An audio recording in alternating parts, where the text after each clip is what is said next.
So today we're talking about community bands and the joys, benefits, and roles of starting and playing in a community band and what community bands do for musicians and for communities and so on and so forth.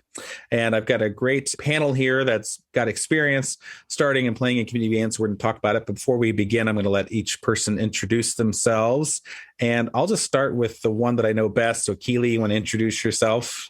I'm Keely Ablin. I teach at Parkway South Middle School. I'm Shannon Krebs, and I teach band at Sager Middle School in Francis Howell, also at Francis Howell Central High School with the marching band there. And I just finished my 17th year of teaching, which is kind of crazy, all in Francis Howell. Wow, that's awesome. Good for you. Good for you. All right, and Drew.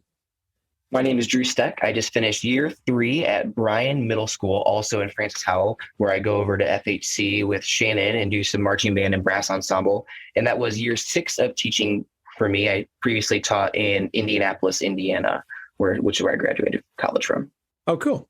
Cool. Great. Well, I really appreciate having you all here. We were going to have Angelique Frame join us today, but she lost her voice, I guess, this morning when she woke up, which is unfortunate. So, but I think we certainly have enough people and input for here. So I'm sure you all have you all played in community bands before as musicians, right? Okay. Yes. So same with me. I've played in a variety of bands and a variety of quality of bands. I'm really fortunate right now to play, and I think some really great groups. I'm playing with the Missouri State University Community Band that's now being directed by Dr. Brad Snow. Dr. Zastabil had done it before, and that's a lot of fun. And then I get to play in the Four State Winds, which is sort of an invitation-only group, so kind of different than your average community band, which is super rewarding. Craig Fuchs directs that band, and it just is one of the best directors I've had a chance to play for. And it's an honor and privilege to get to play with him. And like so many of the musicians in that band, I think probably 90% of the people in the band are either customers, they're band directors, or people I know. And so it's like being in this huge band with all your friends, which is a blast. And I play in the Arkansas Music Works brass band, which also does some community stuff. And so it's just a really great experience, I think, to get to play. Tell me about, and kind of whoever has something to go with this, jump in. But tell me about some of the rewards and things that you get out of participating in community band as a musician. My first experience with a community band was when I lived in Texas and we had just moved to Warrensburg, Missouri, where UCM is housed, and they have a summer community band. And that's what I thought was normal, but it's really like the college professors and people in the town. And I was like, this is a great band. So when I graduated from high school, I started in that band, not knowing I could have done it in high school. And it was conducted by Dr. Coleman when he was there. And it is such a strong, powerful part of the community it just left an undeniable impact on what that can do. And my dad was a clarinet player through middle school and high school, and he always thought he was so bad that he always claimed the last chair. But even with him thinking that, he still went in and did that. That also left an impression on me as well of making sure that community members feel like they can still be part of something that is so good and so strong. Yeah, I grew up in a small town in southeast Missouri called Kennett. And in our town, there was a Kennett Municipal Band that I participated in, like in high school in the summers, and then sometimes in college when I would come back. And for me, that was just it was a neat experience to see some of those adults and parents of some of my friends play instruments. I wouldn't have necessarily even known, that those people had been in band in school, or that was something that they still did unless I joined that group. It was also a chance for me to play. I played clarinet alongside my band director. She didn't conduct the band. Someone else did at that time. And so I got to play in the section with her. And I thought that was the coolest thing. I'd like to sit and play next to her was an experience for me and just something kind of fun and different. And, we played an outdoor concert in the park. And it was just a neat experience as a high school student to see all of those adults still making music a part of their life, coming to rehearsals once a week, dusting off instruments and things like that, to be a part of it. Once I moved here to the St. Louis area, I played in a couple of summer bands like the O'Fallon summer band when it was directed by Gene Garza, and the St. Charles Municipal Band, which is, of course, like over 100 years old and has been doing concerts by the river for however long when Nancy Garza was doing that. And just being a part of those kinds of bands, like Keely said, where you see people who like don't necessarily think music is their forte, if you will, or their career or like the thing that they do the best, but something that they still make an active role, take the time out of their schedules to make part of their life. And as a high school student, especially, that was impactful for me to witness. Yeah. When I hear them talk about their experience, I just come back to the root of the idea of family in community band. So for me growing up, I had a really special experience that my dad was my high school band director. My dad also directed the LaPorte, Indiana Municipal Band, which is the oldest municipal band in the state of Indiana. And I got to play alongside him and under his baton with my mom and with my younger sibling, all in the same band, which those once a week rehearsals where dad would conduct, make a little joke and then play some great literature. And we all get to make music together was really special. And I think as like a, 16, 17 year, 18-year-old, I didn't really get that as much as I do now. When was the last time all four of us played together? And more so than that, my family was playing, but I also became very connected with those people. The second trumpet player would always, a little kid would always take me out for ice cream when my dad was cleaning up the band. Like the idea of community is a little bit more than just the music and the notes, and the idea of we can all be connected because we care about a common thing. And then the idea of, the same people sat in the same bench in the park every Wednesday night to hear us. They become part of that community. And it's an idea that the music brings us together in more ways than just the notes was really helped me as a young band director as well. Yeah. God, what a great story, man. That's an amazing experience. Both my kids play. My oldest is a trombone player and my youngest is a tuba player. And actually, youngest maybe the best musician out of all of us, doing a nice job with it. His mom was his band director, and so maybe that had something to do with it. Linda's such a good low brass player too. We've done like little family quartets and stuff during Christmas, but I'd love to get them to where they could start playing in the community bands together, because what a great experience that'd be to play with my kids in these bands. It's so much fun. That's a great idea. I'd mentioned some of the invitation groups. Those are so fun and rewarding to play, and you play much harder literature, and the general overall level of musicianship is very high. And there's something about kind of being in the trenches with old friends and new friends and playing challenging music and all that. I mean, there's just something very fun and rewarding about that. And I just like to play. And so I think I kind of got back into playing to the local community band, mainly just because I wanted to play. I rehearses Monday nights. I kind of never have anything on a Monday night. It's like, well, I just want to play. I'll just do that. And we've played a few concerts and I enjoyed it, played good music, nice people around me. It's very pleasant. And I kind of had an epiphany on the last concert we played, which was sort of funny because it was an outdoor concert at Wilson's Creek Battlefield. And I didn't care for the music that much, really. We played a bunch of music. A lot of it I felt like was sort of like your typical cheesy community band music. And historically, that band I felt like just plays good literature. And I was kind of down on the concert the whole time. And I think people in my section sort of were too. We'd kind of grumble about we didn't like the music. And then we get to this concert. It's going to be an outdoor concert in June or May, or late May or early June.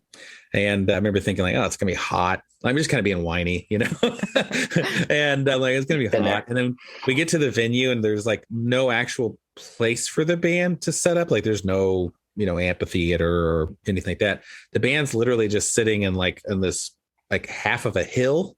And so you're in the grass with the bugs and the chairs leaning over at an angle.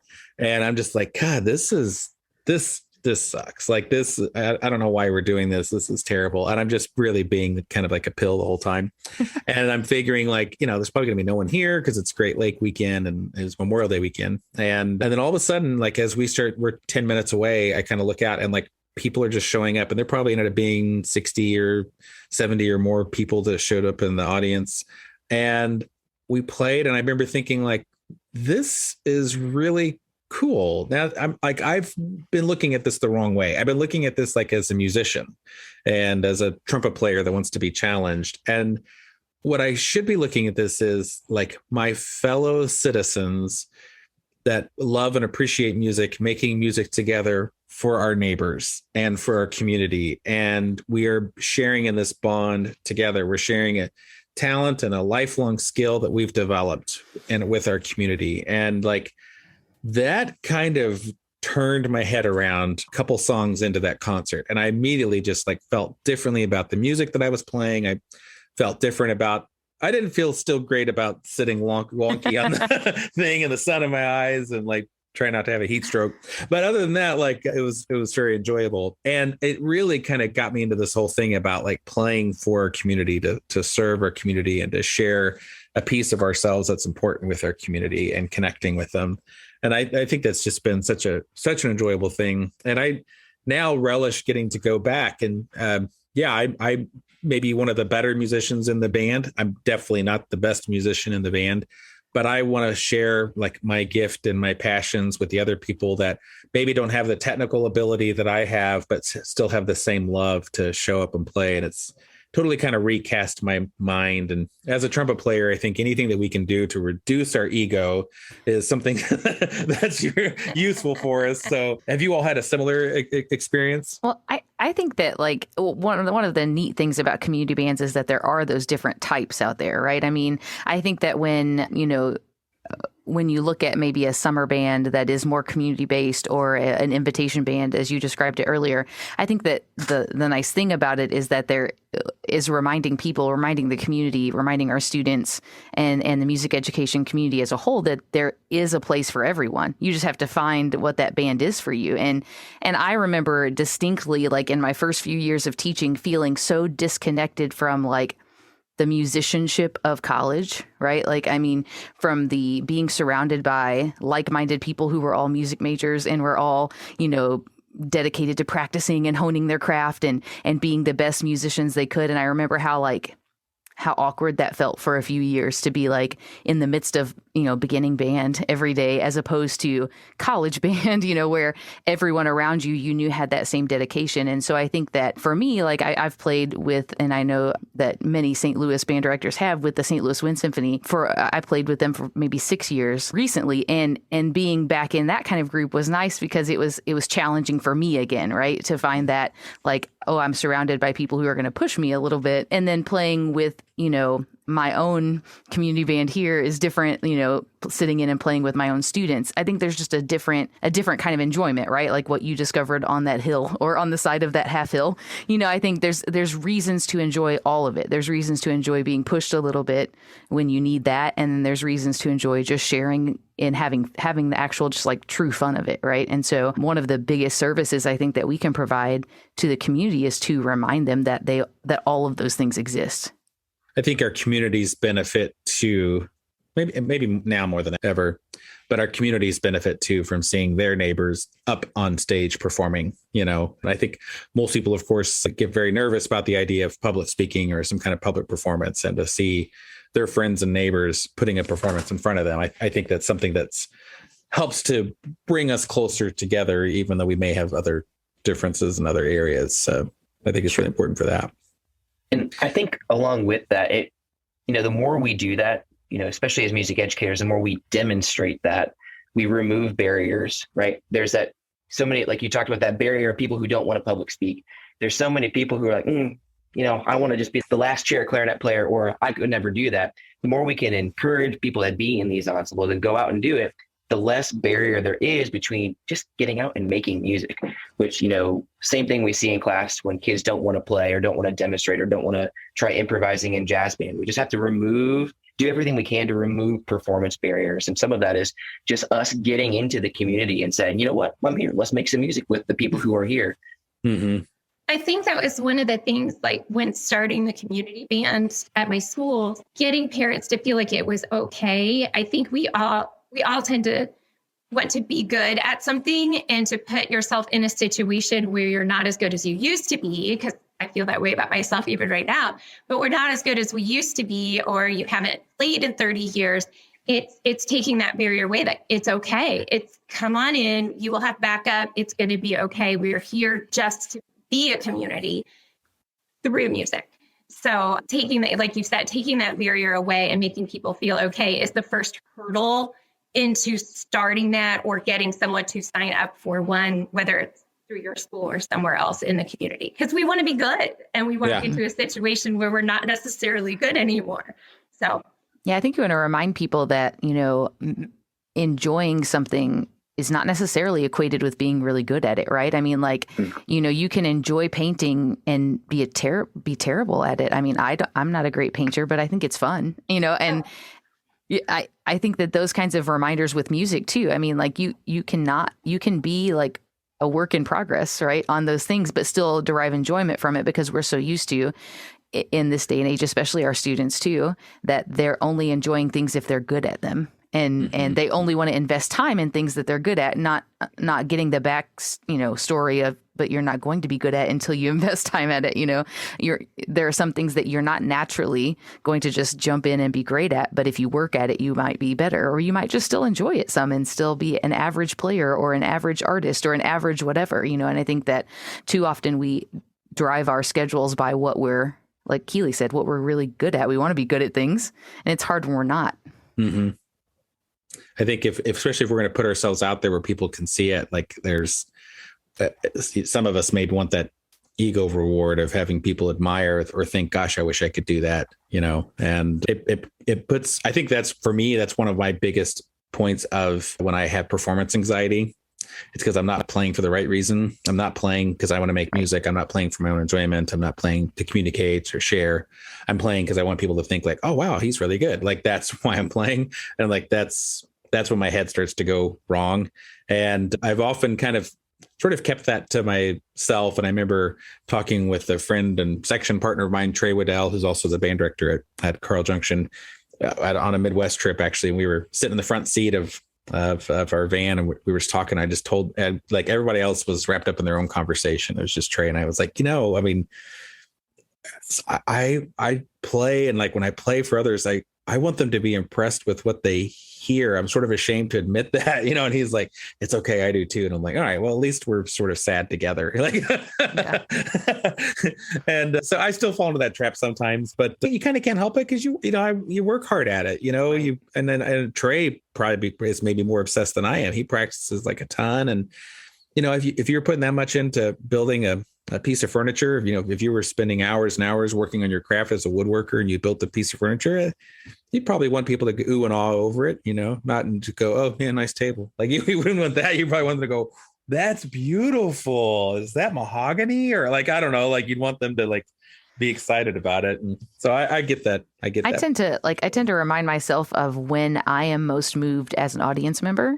And sometimes it is like in total awe of someone, right, being just an amazing musician. But a lot of times too, it's when I can see how much they're enjoying what they're doing. And yes, of course, I want them to be proficient at playing an instrument or the music to sound good. But at the same time, sometimes when I'm most moved watching something is, maybe a group of middle schoolers or a group of high schoolers that you see it on their faces when they end, how proud they are of that combined product, right? And so, or how much joy you see them experiencing while they're just playing or while they're in a musical or a play or whatever it is, that feeling of just joint contribution and pride at the end of something, right? And so I try to remind myself too that it's like I'm feeling that by proxy, right? Like I'm feeling joy for them because I see how much enjoyment they're getting out of it. And sometimes you can also watch someone be an outstanding musician, but they don't look like they're enjoying it.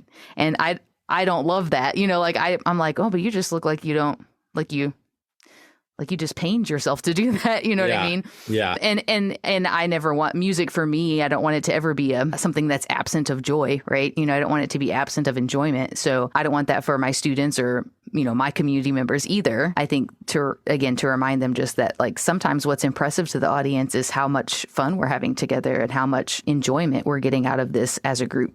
Yeah.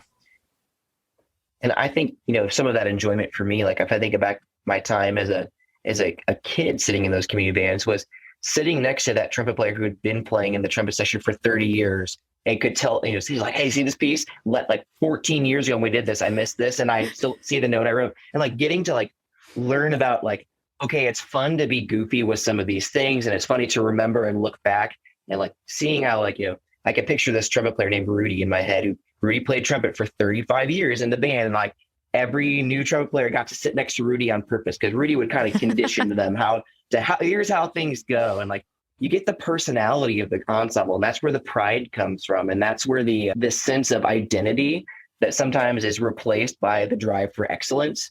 And I think that's the difference in the community mind mindset is they can be great and they can sound really amazing, but that's not goal number one. It's here's who we are as people, and here's how we enjoy each other, and here's how we like have these quirky little interactions. And it's just says so much for like, if our kids are able to be a part of those, they learn all those things that we don't, and we talk about in the band room, but sometimes you get to just learn by living them in a different way.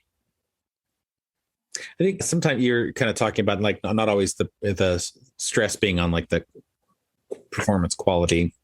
I think that's sometimes difficult for people that maybe if you're like a section leader or even the director.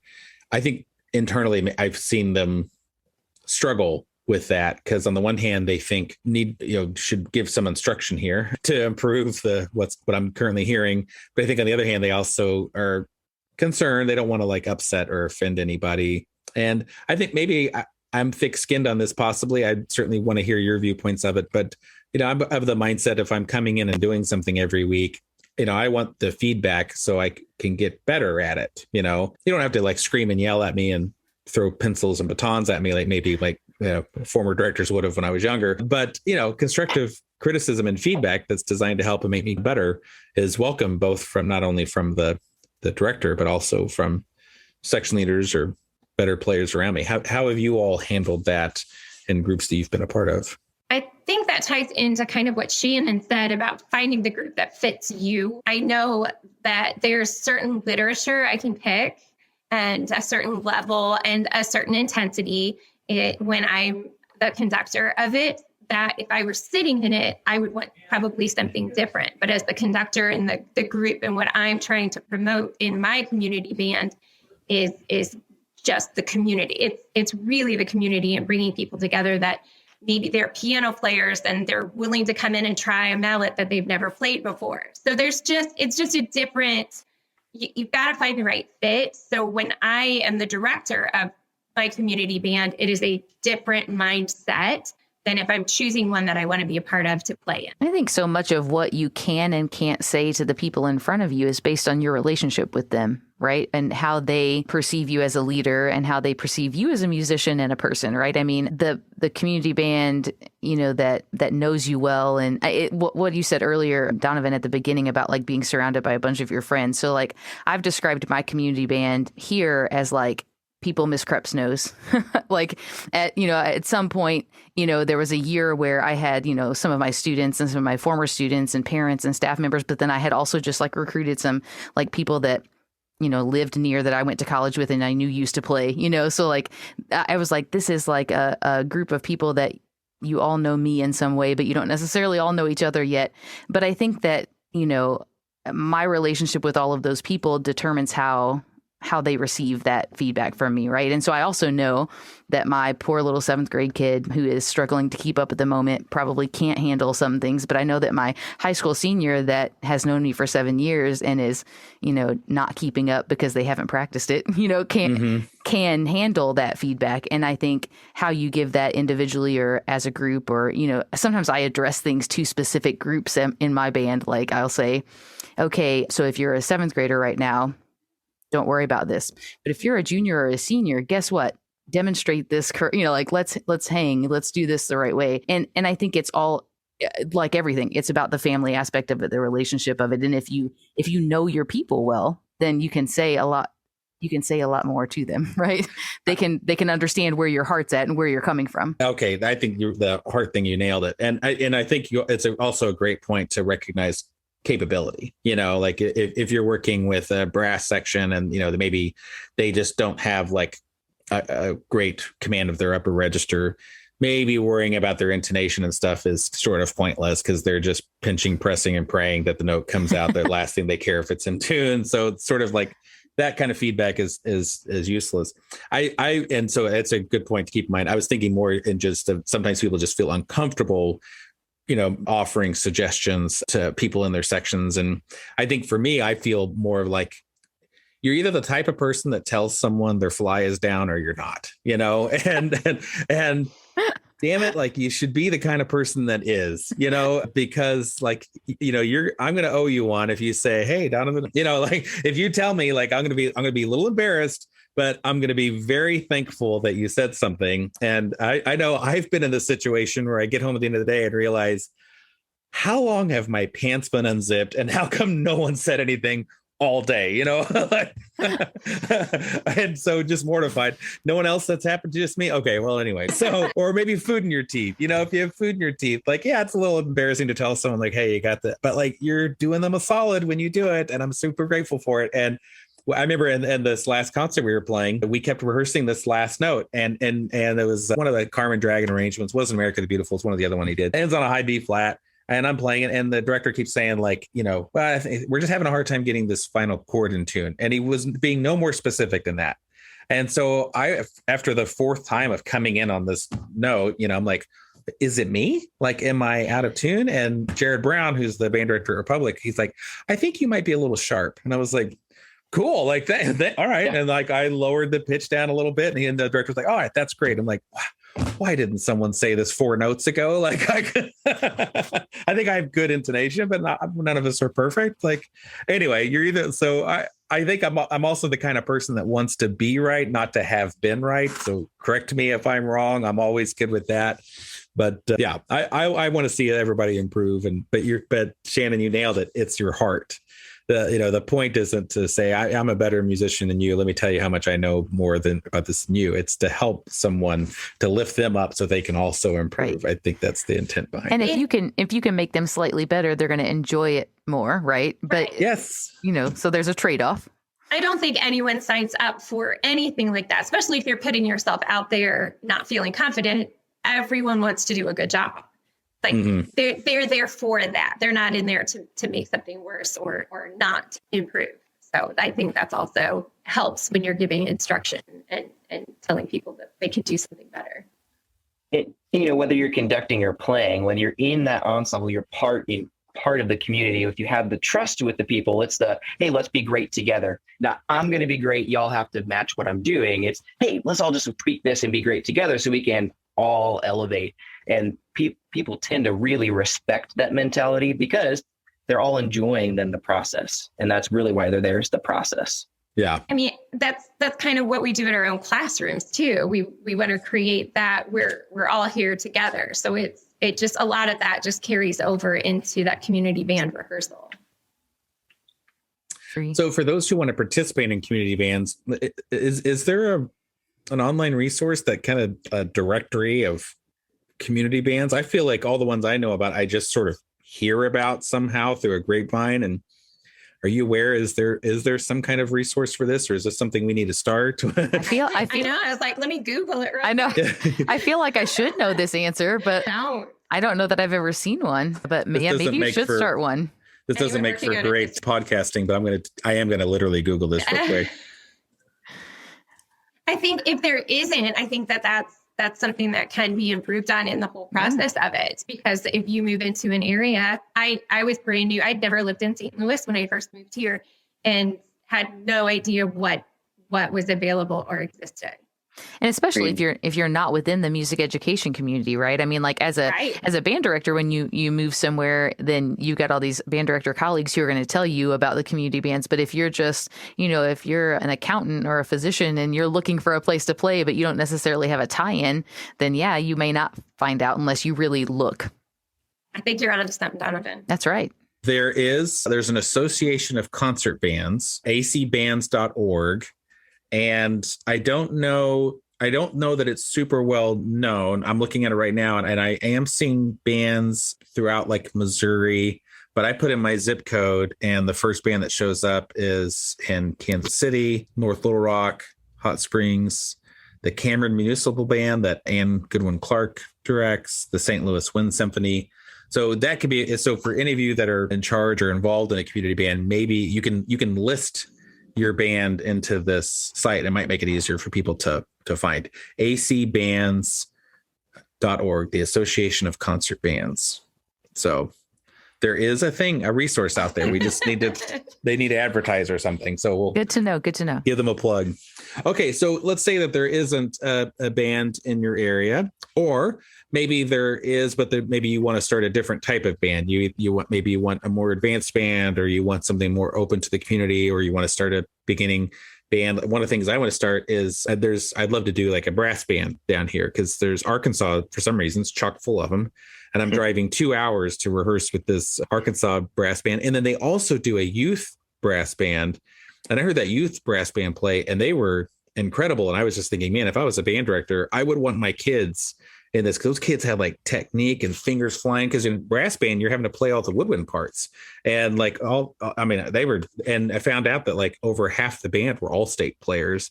And I don't know if they were all state players before getting into the band or what happened, but that has to develop musicianship, getting to do that. And they were getting to rehearse with great conductors. It's almost like having an all-state band that meets every week. Is kind of like what it felt like. So I came back after that concert like, man, I want to start a brass band in Southwest Missouri. And I remember we had this podcast coming. So I'm like, this is perfect. I'm going to learn how to do it. So if we want to start a band, tell me kind of like what your inspiration was of why you wanted to start it. And you all take the conversation from here. Well, how do we do it? My inspiration was Keely. So Keely has to start because she started one first, and then I just copied her. So she can describe.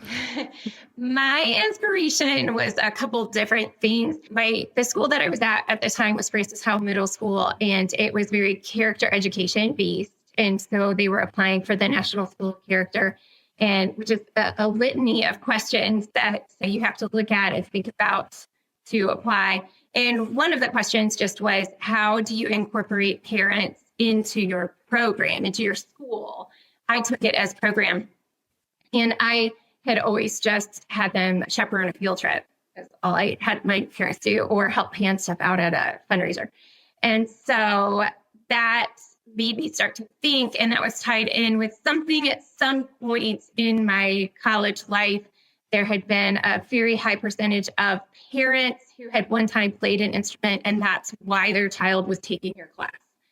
So if that many people had been a musician, I just kind of married the two together into forming a community band that was based on having students and parents and faculty play together and hopefully inspire students to continue to make music when they left middle school or in high school, and also have parents start finding that enjoyment, because it really is.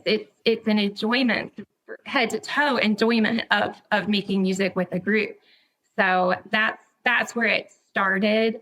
So just a snapshot of what I did. There's a lot of front loading of just making sure parents get to know you and they feel comfortable coming in, whether it's during a concert or parent conferences, and always having it up and displayed that you're doing this, because most parents are like, oh, no, it's been 20 years. Or my school nurse, I remember, was 30 years since I played, but she was in it every single year once we started. But building that confidence in them. And then, like I said earlier, picking the right music, knowing who my audience was, of the musicians sitting in front of me, what they would be able to handle. And I did it in February, and I just did 4 rehearsals with the concerts, knowing it would be a short concert. But I knew that was my downtime sort of from the December, January concerts before getting into the spring concert. So that February month was a super important time when I first originally started it, that I knew I could give that time in the evenings. And that worked well for me. And I've continued that model the whole time I've done this, which I think is since 2010. I was trying to go back and see, but I'm not positive. Wow. That sounds about right, because I would say, we started ours here in 2012. And so I would think that would be probably correct. Okay. Yeah. So at the time, Keely and I were in the same school district. So we would have our PLC meetings together, and we were always sharing just like what kind of things we're doing and what new things we're trying. And I got to hear her just talk about this community band that she was doing with her parents and students, and how much fun it was to see, and how the kids were enjoying it. And for me, I was like, well, that sounds like a lot of fun. And I think that our parents would enjoy that too. Can I steal it? Can I just do it? And so I got a chance to just listen to her about how she structured it for the first, couple of years there before trying it here. And I think that's important if you're going to start a community band, is that you find somebody who's done it and just like ask them a lot of questions, listen and because you learn as you go about the programming and about the, what's the best way to reach people and get people to sign up. And Angelique, who couldn't join us today, I know spent a lot of time on the phone with her when she was starting hers this past year because she had done her student teaching here. And so she, called and she was like, okay, what am I not thinking of? What thing am I leaving out? Or when you very first started, what did you think about? And so finding kind of a community band mentor, if you will, somebody who's willing to say, here's what I did, and here's what didn't go well the first time around, or things like that. Again, like Keely said, I think the hardest part for me at the beginning was I had a pretty strong sense of, I was confident that I would get a lot of people in it. I didn't know exactly how many, but I wasn't worried about the instrumentation. And I wasn't worried about, if the instrumentation wasn't ideal, okay, we'll figure it out, and if it's not, hundreds of people the first time around, no big deal. But I was worried about the programming because much like Keely, we do 5 rehearsals and a concert. And with 5 rehearsals, you don't really have a chance to go, okay, we can't do that one. We have to replace it because you've already wasted time. Right. And so my first year, it was okay, I have no idea what I'm going to get with people signing up. I have no idea if this is going to be a great thing or not. So I'm always going to err on the easier side, right? It's a short turnaround. I want it to be enjoyable. I want people to have a good time, and I don't want to waste rehearsal time.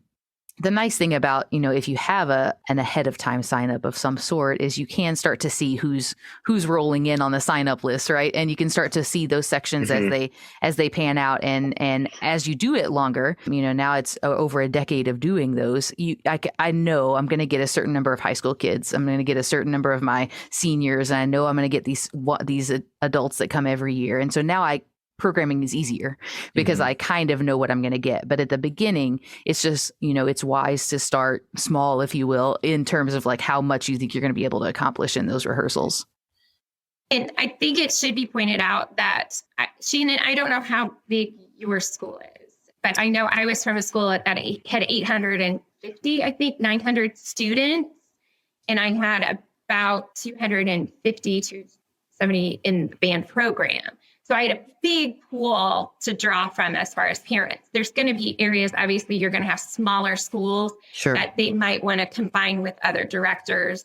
I think, isn't that what Wentzville does? Is Wentzville has a district one? Yeah, that's what Angelique did, was a Wentzville school district community band. And here, for the longest time, it was just, the Sager community band, my middle school, which was similar in size to Keely's, but a little smaller. We have about 750 in student population and around 200 to 210 in band usually. And so still a big pool, though, to choose from with mm-hmm. parents and stuff.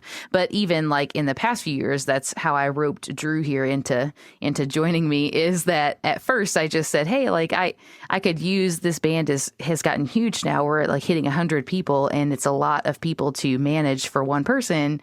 How about you want to come play and co-direct with me, and we could do some sectionals, and you could do the brass, and and then this past year we kind of changed it to include the students from his middle school as well that will eventually all go to this high school right across the parking lot. And so we're kind of trying to build it as a bit of a more community-based thing for that band community, if you will. And so it is okay, of course, to team up with somebody too if you think that that's going to build your base of possible people, but also, the strength of the band and the community as a whole. Well, I think as we think through, that's such a great idea with the middle schools and being together and uniting, joining forces that's really smart. Anything you can do that are providing additional playing opportunities for students is great. And I love the idea, of course, their parents getting back involved, and parents and students, like the story that Drew was shared about, I could play with his parents and band, any of that stuff, you're creating lifelong lasting memories that are going to be fantastic. As we think through the logistics, let's cover some of the low-hanging fruit first. Obviously, we have to have a place to rehearse, which if one is a band director putting this thing together, they probably have that sorted. I would imagine maybe needing to get permission from your administration to invite the public into your room. Talk to the custodians, because sometimes the doors lock and parents can't actually get in for the rehearsal. Making sure you have suitable percussion equipment, and how do you handle maybe some of the, is, other than percussion and community band, is it, I mean, you're not having to provide any other instruments normally, or how do you? I do provide some. It depends. I mean, I have a parent whose student long ago graduated, but she still comes to play, and she's an oboist, but she doesn't own her own oboe. And so she borrows a school oboe when she participates in the community band. Sometimes tubas are one that, people used to play, but they don't own their own. So I have used some of our school instruments in that case. But again, if you're a band director and you've got access to that rehearsal space and concert space, that's totally different than if you're a community member who doesn't. Right. I've also talked to local music stores just to ask them if it's okay. Can someone come in and rent it for 1 month and just 1 month? And I've never been turned down for that. So that's something that I'm able to include because I don't want that to be a hindrance on someone thinking, well, I don't have an instrument anymore. Or they can take the one that they've had under their bed for 30 years and go in and get it fixed and cleaned. So I feel like that also helps the local music companies. Yeah. Yeah, I think logistics wise, I like to when I very first put out my school year calendar, my dates are on there and I start recruiting then. I start recruiting in September because it does give those people who need the time to maybe find an instrument or get it repaired or whatever a chance to do that. Another, idea is not something that I've explored, but may after now that we're thinking about it, is those local music stores sponsorship of sorts with your community band, to maybe loan out some of those instruments to the members that need it or to sponsor. I have had, local music stores sponsoring a reception at the end, things like that, just to get them involved as well. It's a great PR piece for them too. And that could also be done. The reception can also be done through your PTO because they love to have opportunities to bring people together in the school. Agreed. So that's great. Yeah, we as now Ernie Williamson Music, because all of our stores are finally under one name, which makes my life a lot easier. We're always sponsoring stuff like that. I mean, my rule of thumb, anything that's bringing people together to make music in the community, I'm pretty much going to sponsor it, especially if it's instrumentally music based. But we're always involved. Most of the time that participation is printing programs and stuff like that. We've certainly done some receptions. If we needed to provide instrumentation, we certainly would be happy to. If it's things that if parents can or participants can rent instruments from us or pay to have their instruments serviced, if we can benefit from it directly, we're not opposed to that. I mean, it's because we have to make a living as well. But I know for us, at least, I feel not just an obligation, but I want to give back and support those things. And my answer is always yes. As a matter of fact, I bet I ask to participate in probably as many things than what I'm asked to participate in. And maybe people don't like that as much, but I know when Wentzville was doing an invitational thing, and I was like, that looks really cool. Do you need a sponsor? And they're like, sure. I'm I do. Okay. Gotta buy the trophies or whatever. Let me know. And she's like, well, yeah, okay, great. And Missouri State, for their Bands Alive summer camp, they're doing a director day. And the clinicians for this director camps it's amazing. And so I got a hold of Brad Snow, can I be a sponsor? I want to be a part of this. This looks amazing. And he's like, well, what do you have in mind? I don't know. How about door prizes? I just want to do something. This is great that you're doing this. Let me participate. Your same thing with community bands. Music store is a great resource for your folders, of course, things like that you might need, pencils, anything like that, you might want to provide. But a few years in a row, we did a neat thing with a local music store called we did a buy it now table. And I had put out a list of things that our band program really needed. And the music store brought a lot of those things that they had in stock to the community band concert and had them displayed on a table outside in the lobby. And community members, audience members, parents, that were there could stop by and buy a bottle of valve oil that would go to the band program, or a trumpet mute, or a mouthpiece, or, things. Marimba. Because marimba. It's a free event and there was no charge or anything like that, of course. Yeah. But it was a nice way for them to donate a little bit to the program, but in a really tangible, they got to see what they were donating way, as opposed to just here's some money. And so So, we had a lot of things on our list that we were trying to build at that moment, like a selection of different mouthpieces that we wanted to have in the room and things like that, and that were small, that could be easily displayed, but people stopped and, purchased, probably half the stuff on our list at those concerts. And it was just kind of a nice way to involve the music store, to involve the community, to receive some donations for the program, but without, just please give money. That is such a great idea. I hadn't even thought about that. And that's kind of my job. I should be thinking that's so great though. And you're right. Like you're getting, people are helping directly. They're seeing exactly what their money is going towards. You're also like keeping the money in your community, which I think is important. Genius. Love that idea.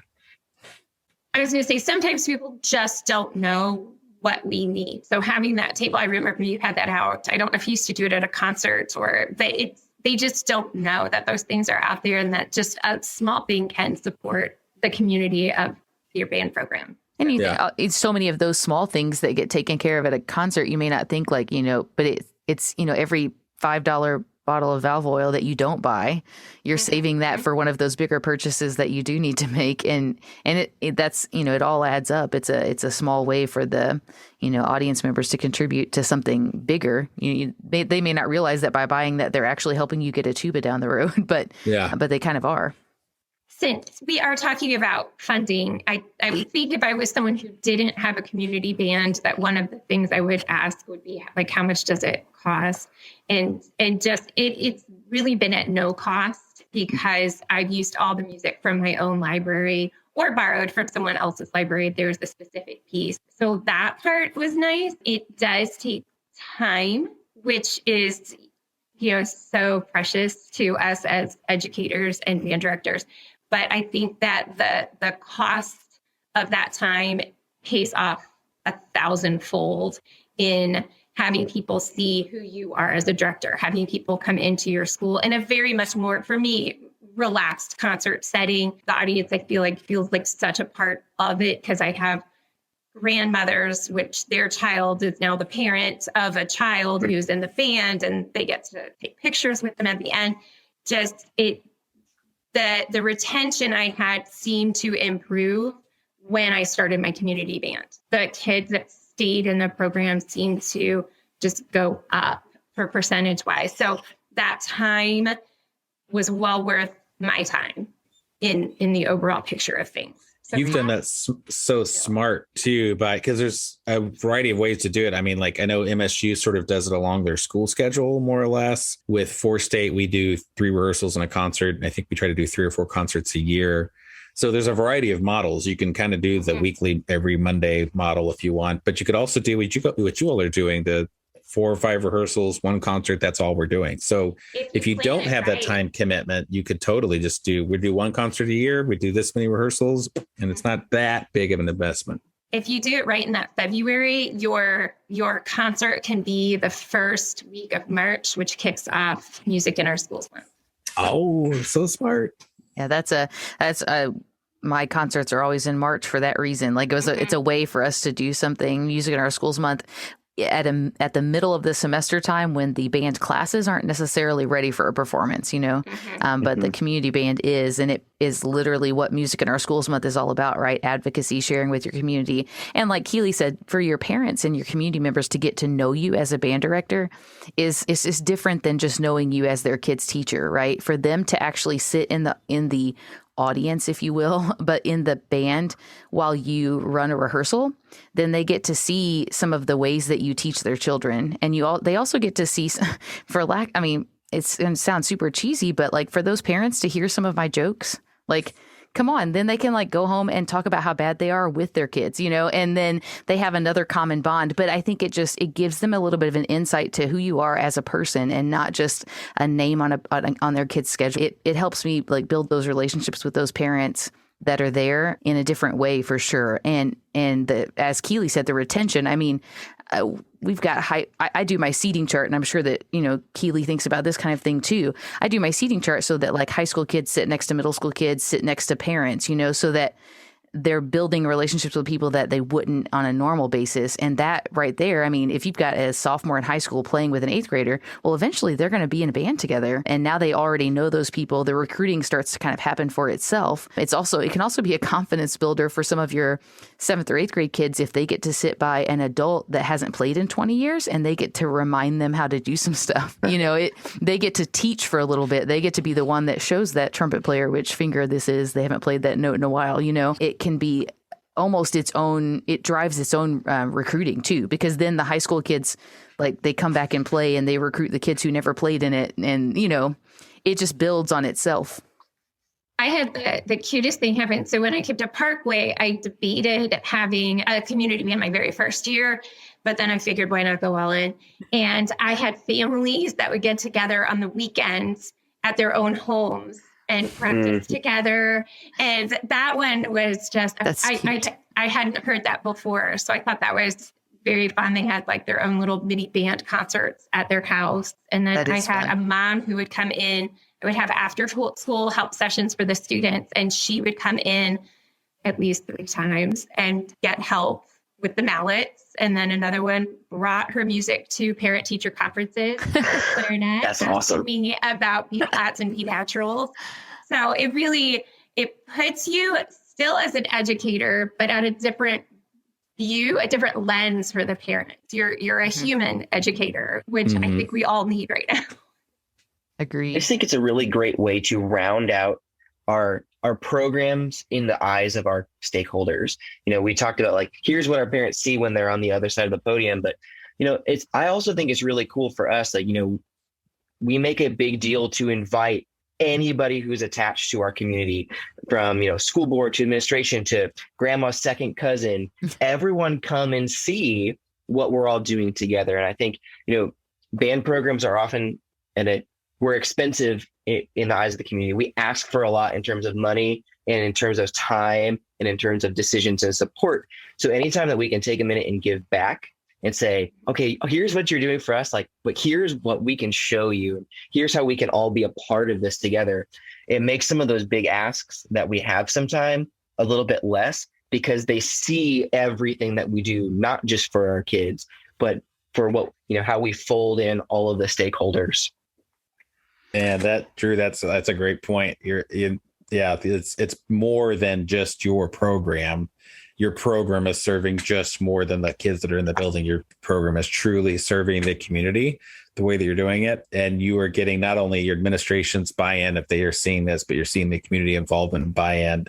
That's genius, not only for the security of your program, but also for people's willingness to invest in it.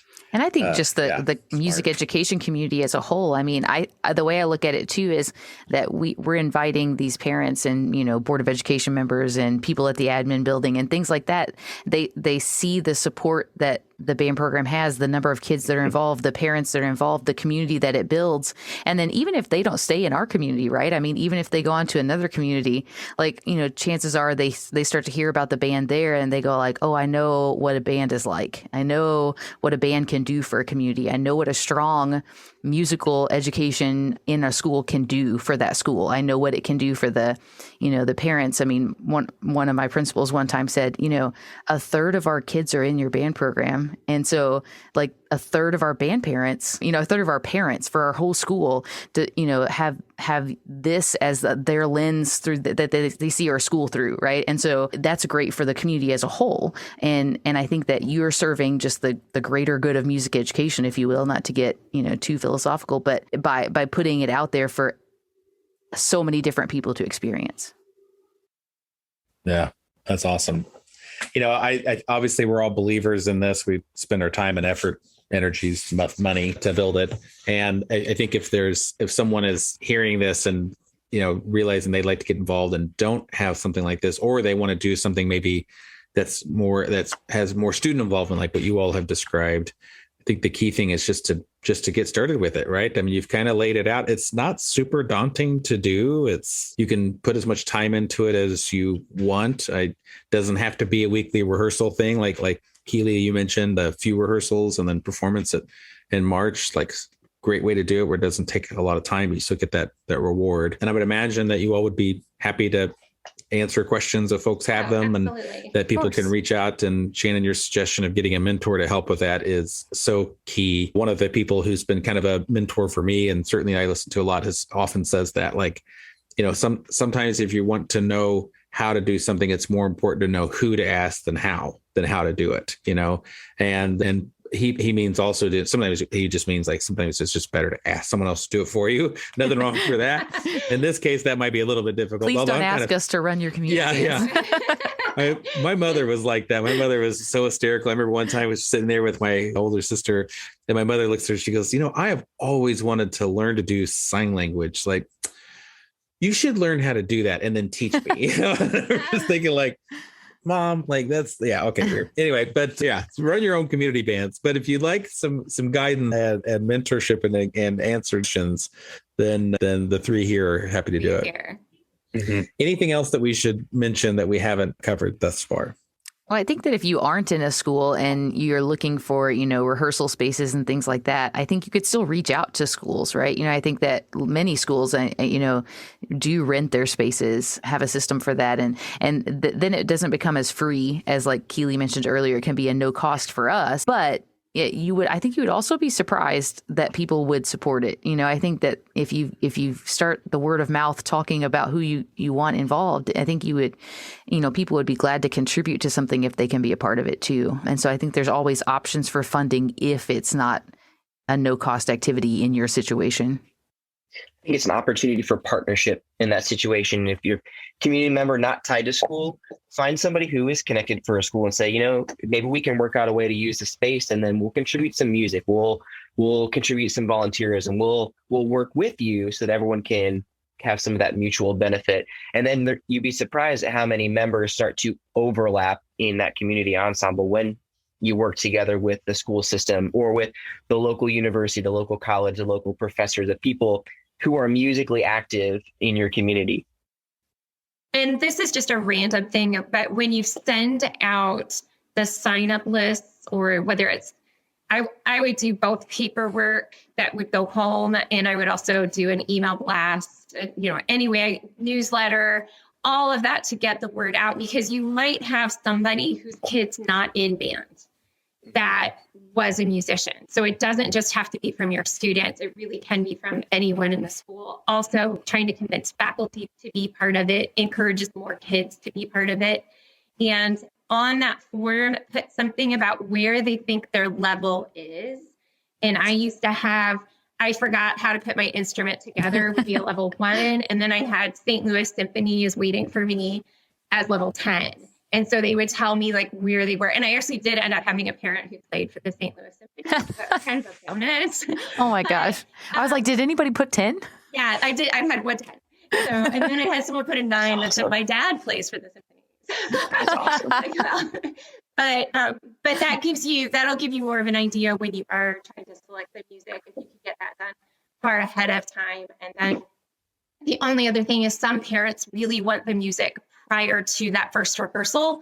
So having that available in my setup, having that available in January so that they walk in feeling a little bit more confident in that February 1st rehearsal. That's a great suggestion. Like there's a couple of different bands that I play that we get music in advance, and for state wins, Craig puts all the folders together and distributes the folders. Usually he actually just takes them to our store and drop them, and then people just come to pick it up, which honestly, I think everyone appreciates because they get the music sooner. As the store owner, I appreciate that people will come into our store. Like, I mean, it's just nice to have them come in and see what we have. Like, I'm grateful for that.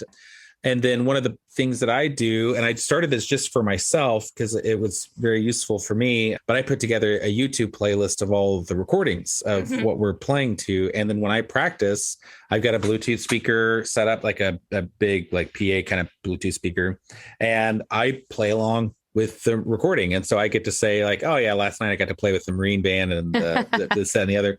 And like you were getting to play like generally great groups. Sometimes you'll only find like you're playing a song like I can only find like the Lincoln County Middle School that performed this. So I'm playing with that. But the most time I can find something else. And it's just far more enjoyable to practice your music along with a recording than it is to just sit there with it on your stand and kind of like try to slog through it or whatever. And this time you have to do that. You get like something to get it to work on technically. And then there's a great music slowdowner plugin for Chrome and any Chromium based browser that can take streaming music and reduce the speed without reducing the key. You can even adjust the intonation and the key if you need to, but that's a really great tool as well. Cause sometimes like I'll play something that's just too fast. Like I need to work it up. And so being able to practice that way. And so when I create these playlists, I always share them in the groups that I'm in so that people not only have their music, they can also start listening to and practicing along with the playlist. And I know for me, it helps me feel far better prepared. And when I come to that first rehearsal, I'm almost performance ready by the opening rehearsal. And I think it helps. It's a great tool and it makes it more fun. I enjoy it. A great byproduct of that is the parents hear you suggest that in the rehearsal. So then they know their student should be doing that all year long.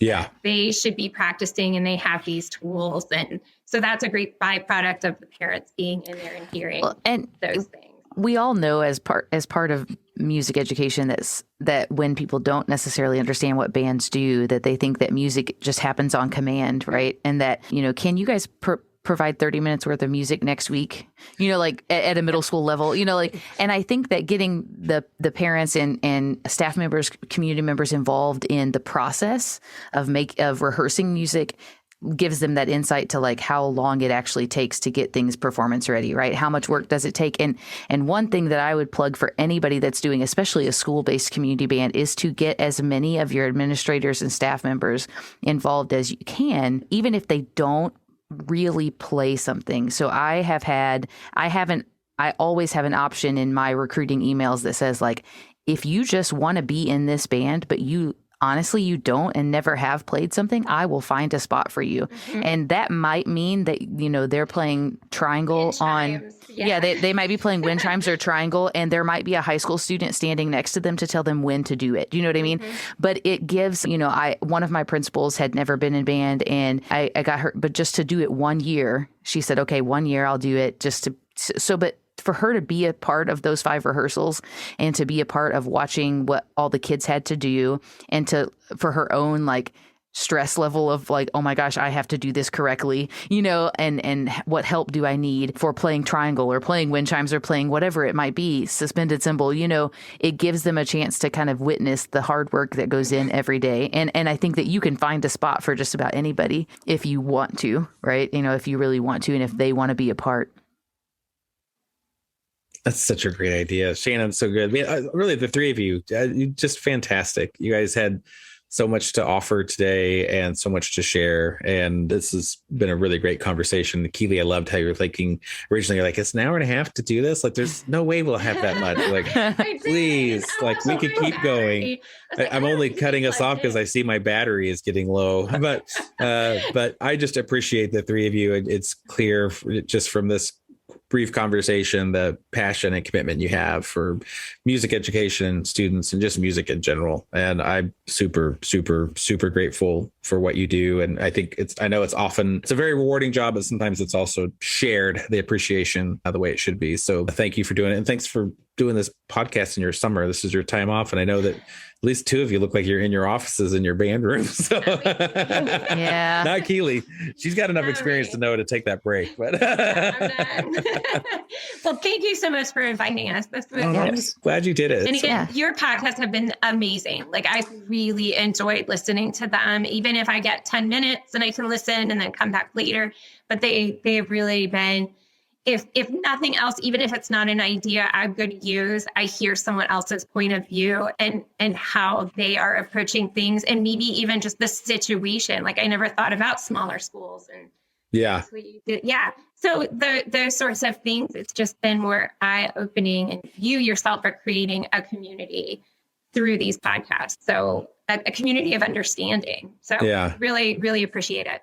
Well, thank you. I need to get back. Like I want to get back to doing it. I had to kind of take a break. Just at one point I was doing, because I have 2 podcasts, I was doing like, at least an episode a week. And then for every episode, there's a couple of hours of like editing and stuff. And I don't get paid for any of it. Like this is not, and like it was getting like, it's a little much, but I want to get back into it. And I, really miss this, and it's fun. And I think it's a great way to share and help. And it's there's so many people that we work with that are sort of unsung, that they don't necessarily, they may not present at MMEA or at MBA or Midwest. Right.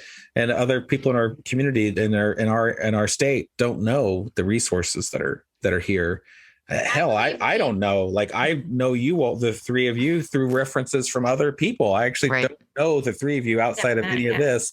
And so I've just found it super useful. So I just feel like we all do something well. There's something that every director does well. And I feel like that's what you are highlighting is you are finding something that someone does well and sharing that. So yeah. Well, thank you for saying that. And thank you for participating in it.